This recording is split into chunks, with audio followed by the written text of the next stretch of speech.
How's it going, ladies and gentlemen? As you get ready to listen to this upcoming episode from the Playmakers Blog podcast, I just want to let you know that you too can get into the podcast journey. It's very simple, it's very easy. All you got to do is jump on Anchor, the one-stop shop for recording, hosting, and distributing your podcast. It is 100% free and easy to use. And even with Anchor, you can get great sponsors who want to advertise your podcast. That means you can get paid for your podcast right away from Jump Street. So, in fact, reading this ad is what I'm doing right now. So, if you had the time, if you had the will and determination and the dream to be a podcaster, what you waiting for? Jump on it. Anchor is the way to go.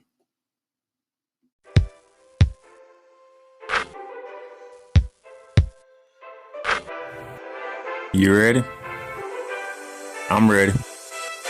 The Playmakers Bar Podcast present Hoops Talk, hosted by Darnell the Playmaker Salins. NBA, college basketball, playoffs, March Madness. No matter what, we talking hoops, man. Let's get it.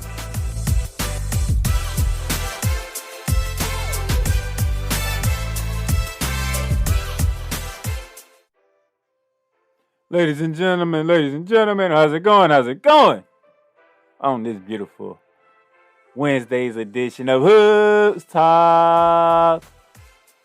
If you already know, you should know. But if you don't, thank you for tuning in anyway, because this is your boy down at the Playmakers Silence, the leader, the founder of the Playmakers Blog Podcast, and you are listening to Hoops Talk. And this is your edition for Hoops Talk. Probably your only episode for this week because, hey, they spread it out the final schedule, so I can only work with all I can work with.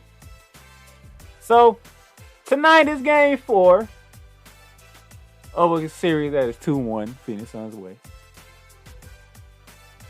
Quick recap of what took place in game 3 on this past Sunday. The Bucks took game 3, defending home court 120-100. Giannis Antetokounmpo is showing he's ready for the moment. 41 points, 13 boards, 6 assists. Second consecutive 40-point double-double in the NBA Finals. Last person to do that was LeBron James back in 2016 when he did it in Game 6 and in Game 7 to help complete the 3-1 comeback for the Cleveland Cavaliers over the Golden State Warriors. A 79-win Golden State Warriors, by the way, to capture the championship for the Cleveland Cavaliers, the first championship for the Cleveland Cavaliers, and the first championship for the season in Cleveland in over 50 years. And then before that, it was Shaquille O'Neal back in the 02 Finals. I think they played Philly. If it wasn't Philly, it was Indiana. In that year. But that's a great company for Giannis Antetokounmpo to be in, especially coming off a hyperextended knee that happened in the conference finals against the Atlanta Hawks about a week and a half ago, 2 weeks. Which means the man shouldn't even be playing at this moment in time. But he's doing his thing. Now, I would give a shout out to Chris Middleton. 6 for 14, kind of, it's not all the way why we want it. But, hey, 18 points, 7 boards, assists. He showed up in the first half. He got off to a hot start. He didn't finish strong, but he got off to a hot start. Which is good. Drew Holiday, 8 for 14 from the field. Hit 5 threes, 21 points, 9 assists, 5 boards. That's what we need. Lopez gave me 11. I take that. Bobby Portis gave me 11 off the bench. Pat Connaughton gave me 8 off the bench. I'll take those. It was good. Good win for Milwaukee. They defended home court.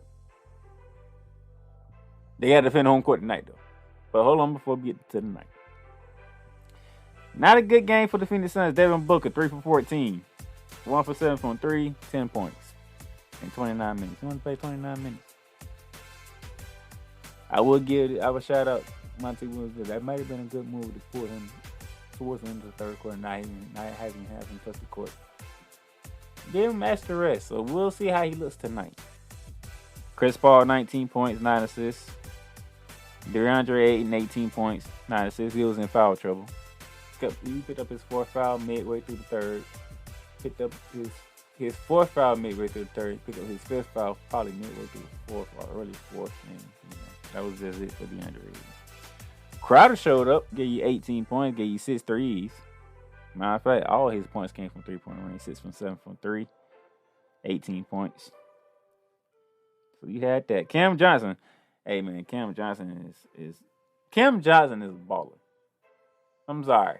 I watched the man at North Carolina on the War Wings. He was a baller then. He's still a baller now. He just come off the bench this time. This man, 14 points, 5 of 11. That man is balling. But you ain't getting to put the same production from Mikal Bridges, only 4 points. Frankie Miss gave you 6. Toy Gradon gave you 2. Payne gave you 2. You didn't see much from the Phoenix Suns in this game 3. You didn't really see much. These types of games happen every now and then. They really do. But you got to move forward because tonight is Game 4. Game 4 is tonight. 9 p.m. Eastern Standard Time, ABC. They have the Bucks as a 4-point favorite right now. That could change because, hey, Chris Paul and would probably play better. Devin Booker would not go 3 for 14 again. I would guarantee you that. He will score more than 10 points. I guarantee you that. DeAndre Ayton, they might have a formula. If they get DeAndre Ayton in foul trouble, the middle's open, so we'll see what happens.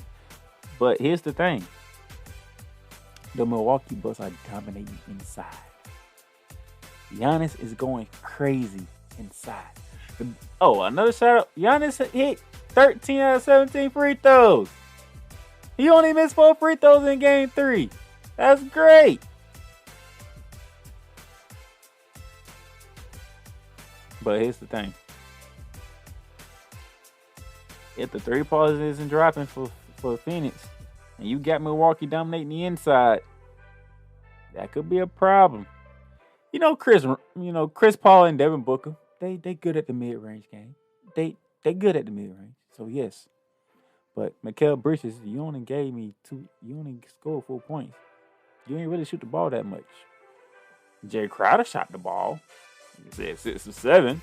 All 3-pointers. He gave him 18 points. Cam Johnson was doing his thing. Devin Booker was off. Chris Paul took his reasonable shots. DeAndre Ayton did what he feel like he was in the game. Cameron Payne struggled. So if that's the case, and Milwaukee's dominating inside like they did in Game 3, 2-2, going back to Phoenix for Game 5 on Saturday. Just throwing it out there.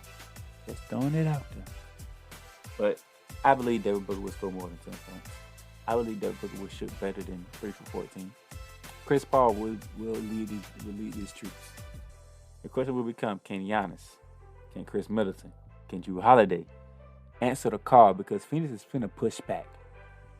Tonight, Phoenix is going to push back. Can Milwaukee push back even harder and say, no, you will not go up 3-1. This will be 2-2 going back to Phoenix. And it's best 2 out of 3 from there. Can Milwaukee do it? That is the question.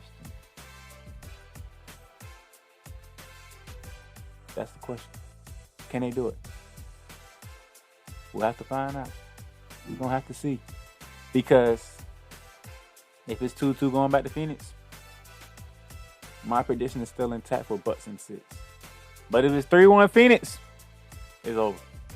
It's over because the Milwaukee Bucks is not going to beat Phoenix 3 straight times. Remember I said last week, Milwaukee Bucks have to defend home court just as well as Phoenix had to defend the home court.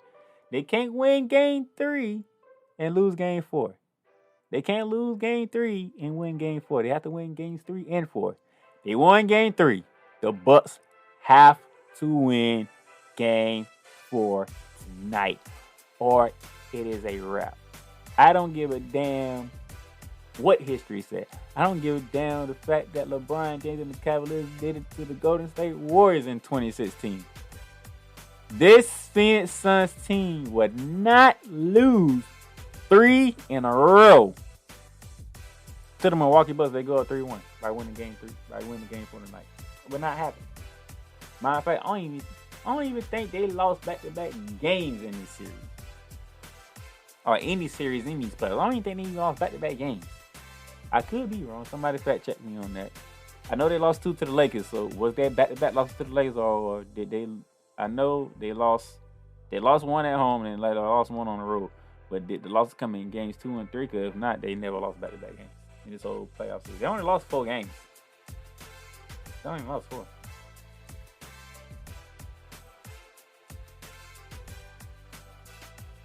Matter of fact, they probably lost back-to-back games to the Clippers. I'm thinking about it. They was up 2-0. Nope, they didn't. Because they won. They won the first 2 at home. The Clippers got them in game 3. They took game 4 because that's the second time Paul George messed up at the free throw line and gave Phoenix a win. The Clippers went to Phoenix and took game 5 and Chris Paul did what he did in game 6. So I don't think Phoenix lost back-to-back games in this whole entire playoffs. It could happen tonight. But if it don't happen tonight, they're not losing 3 in a row.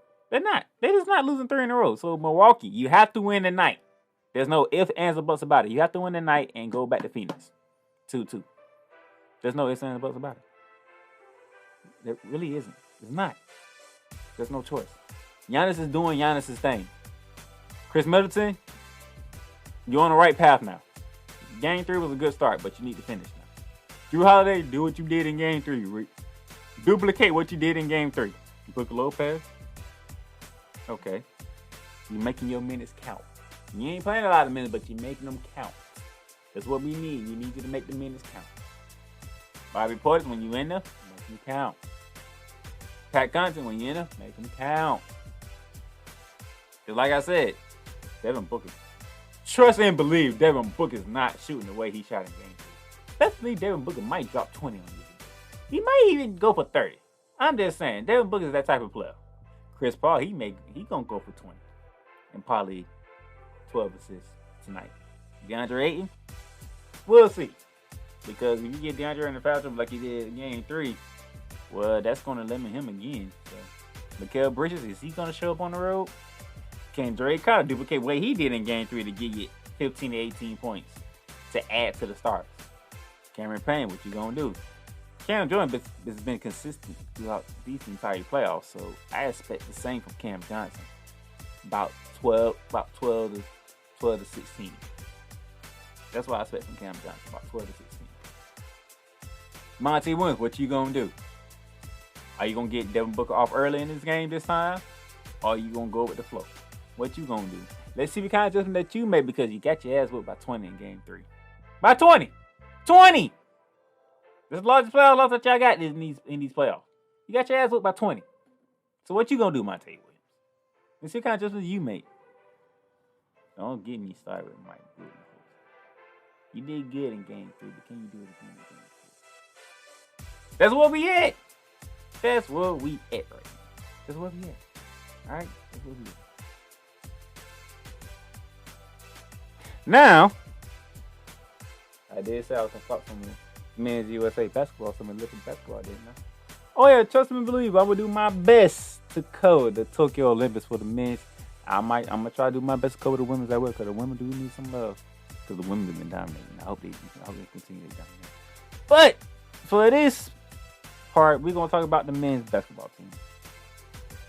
You come out July 10th, and you get beat by Nigeria. I get it. I understand.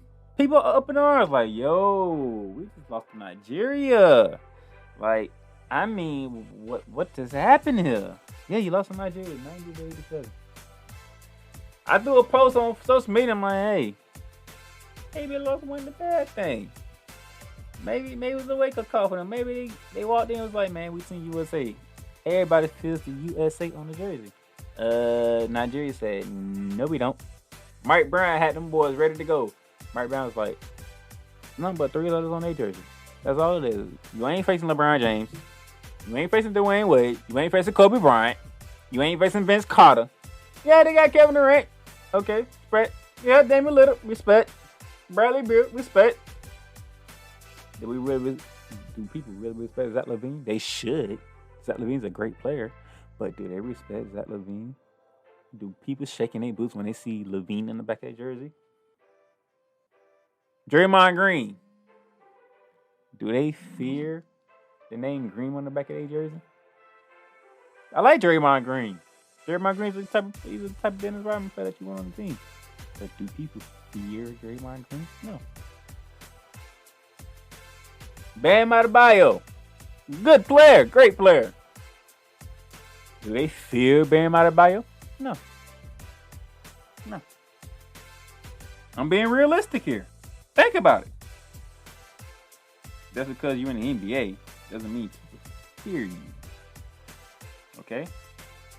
Let me look at this roster. Jason Tatum. Okay, there's some trepidation about Jason Tatum because Jason Tatum looked like a Kobe Bryant. I'm trying to be like a Kobe Bryant. But do they fear Bam Adebayo? Nah. Barely, Bill. You better.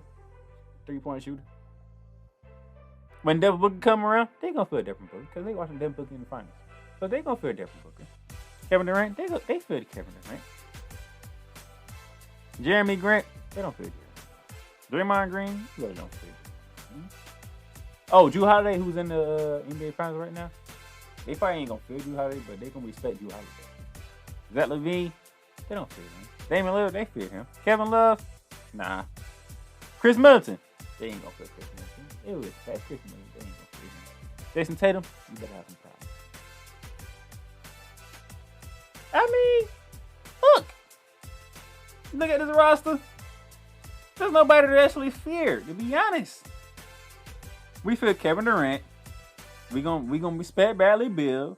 We damn sure gonna respect Jason Tatum and Devin Booker. But everybody else, oh, and Damian Lillard, that's the 5 guys we really gonna be like, yo, these boys, if they get off, we in trouble. From Damian Lillard, Kevin Durant, Devin Booker, Bradley Beal,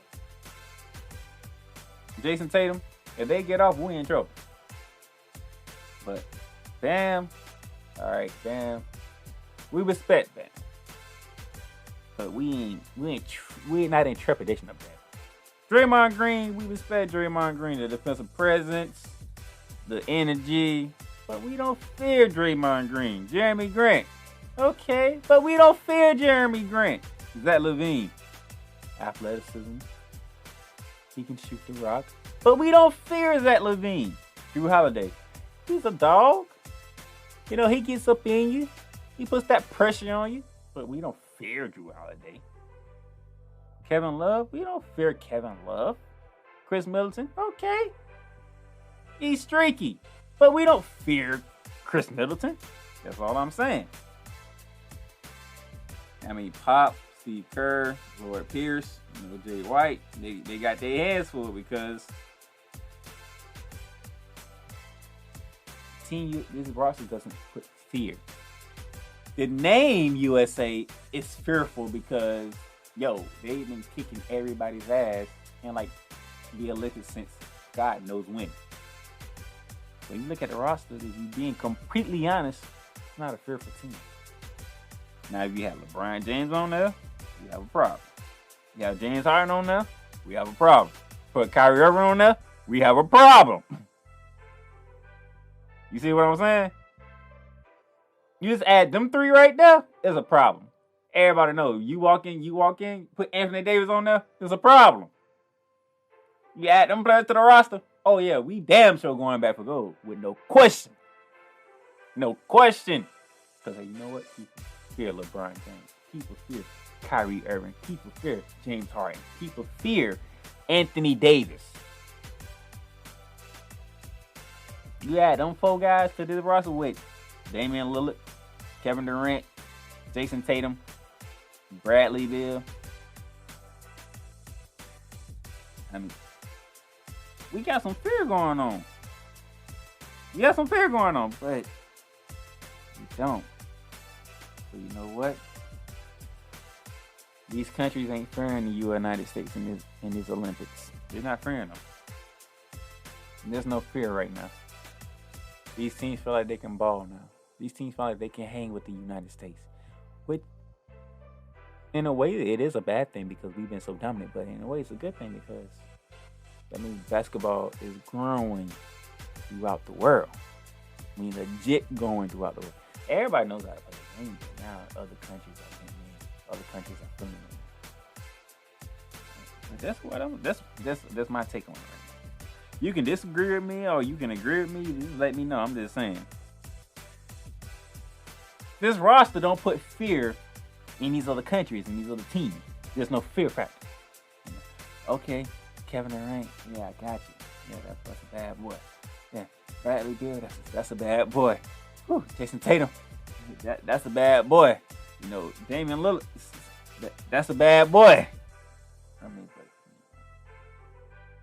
they're not fearing everybody else. Let's speak truth to power. Let's speak truth to power. So yeah, they got beat by Nigeria by 3. Then they came back a couple days later. They got beat by Australia 91-83. Then they came back yesterday and they gave it to Argentina 108-80. They gave it to Argentina. Now on Friday, on the 16th, they got Australia again. The women got Australia too, same day.